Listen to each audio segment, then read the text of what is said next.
Seterusnya, saya dah sediakan market outlook untuk pelbagai pasaran utama daripada meja-meja banks dan institution.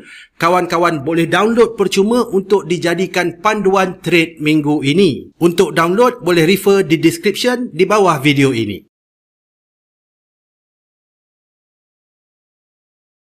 Dari sudut ekonomi, bila government stop keluarkan data-data penting, market dan pelabur akan jadi blur. Ini macam kita drive dekat highway tapi semua signboard tutup, memang susah nak buat keputusan. Setiap minggu shutdown ini berlaku, US mengalami kerugian lebih daripada 15 bilion US dollar seminggu ataupun 70 bilion daripada sudut GDP. Federal Reserve sendiri, diorang meeting tanpa data terkini. Jadi ini menyukarkan mereka untuk membuat keputusan, especially-nya berkenaan dengan interest rate.